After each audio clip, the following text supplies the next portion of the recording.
It's very unnerving, and it's very, anxiety making. It is time once again for the weekly wrap up. These are stories that I collect throughout the week that I did not get the time to do a full segment on, but I want to go through them as quickly as possible. Here you go. Let's start with David Sirota tweeting this out. This is on Gavin Newsom from the Wall Street Journal. California to ban sale of gas-powered leaf blowers and lawnmowers. Yet, interestingly, Gavin Newsom slammed for issuing 138 oil permits as California cleanup continues. Gavin Newsom, he gets correctly disparaged from the left, but also, he gets slammed from the right for being too left somehow, but is correctly slammed by the left for being too right. And this is a great example of that. Who the hell banning gas-powered leaf blowers? Okay, maybe that's like the 200th thing you should be doing. I think maybe start with the oil permits. I think that's maybe a little more important. But you see here how Gavin Newsom, a lot of it's about symbolism. Oh, look, I'm doing things for climate change. Meanwhile, behind the scenes, this is what he's actually doing. Next one here. This is a clip. Prince William slamming billionaires. What? Let's check it out. Now I've got children as well, and speaking to other parents, it's a bit of a cliche, but you do start to see the world differently. And I want the things that I've enjoyed, the outdoor life and the sort of nature and the environment. I want that to still be there for not just my children, but everyone else's children. And if we're not careful, we're robbing from our children's future, what we do now. And I think that's not fair. And so I'm trying to use my little bit of influence, my little bit of profile to highlight some incredible people doing amazing things and will genuinely help fix some of these problems. We are seeing a rise in climate anxiety. Young people now are growing up where their futures are basically being threatened the whole time. It's very unnerving, and it's very anxiety making. We need some of the world's greatest brains and minds fixed on trying to repair this planet, not trying to find the next place to go and live. I love it.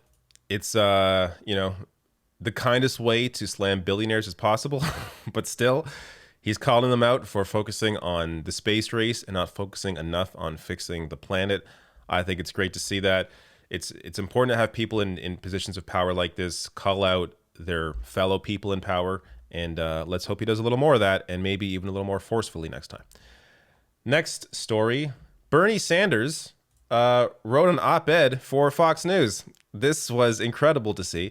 Bernie Sanders, Biden's $3.5 trillion plan to help working families depends on Democratic unity. And in this article, he slams Republicans. So this is just wonderful. He says here, it is no great surprise that not a single Republican in Congress supports this bill. After all, this is the party that 4 years ago provided $2 trillion in tax breaks to primarily benefit the wealthy and large corporations, and came within one vote of throwing up to 32 million Americans off their health care. Seeing this in a Fox News piece is wonderful, but there you go. Next story, clip here from Case Study QB. Don Lemon giving his really ridiculous and surface level, boring, dumb analysis on the whole fight of the infrastructure and the budget bill. Check this out. The reality is they're not all going to get everything that they want. Progressives, you're not going to get everything that you want. But if you allow this moment to pass and not get anything accomplished, then you're gone, then Joe Biden's gone, then the Democrats are gone, and then you won't have a chance. Same thing for conservative Democrats and the moderates. No one gets everything that they want. And they cannot let Joe Manchin and Kyrsten Sinema, two members of the president's own party, torpedo his agenda.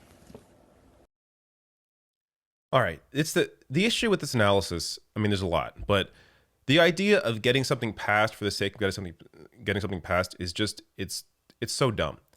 What you pass has to actually be felt by the people that you need to come out and vote for you. So if the bill is so watered down to the point where these programs are means tested, where barely anybody actually feels the impact of them, where you don't have some serious investment into, be it the climate crisis, be it into the ability for Medicare to negotiate down drug prices.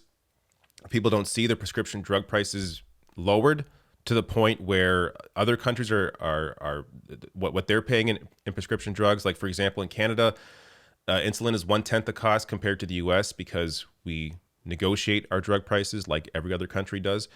If Americans don't feel the actual impact of what is passed, then it doesn't mean anything. So passing, the infrastructure bill, say the bipartisan infrastructure bill, the corporate giveaway one, that's not going to be felt by most Americans.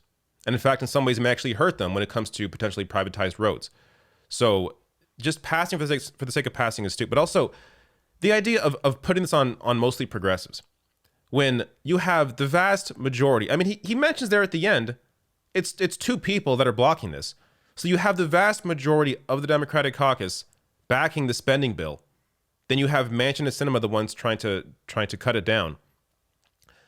These anchors need to stop framing the discussion as it's the progressives versus the moderates when they're not moderate, or it's not progressives versus anybody. It's the entire party versus Manchin and Sinema. That's what it is. And a few in the House, but they'll go and vote along with it once whatever, if Manchin's and Sinema are on board with it. So it's the idea that it's progressives versus anybody. It's stupid. But even still, they're not moderates, they're conservatives. Like, let's also be clear about that. And no mention at all about the impact of donations, of corporate power, and that influence on these discussions and on these politicians. Just void of any actual substance. It's amazing.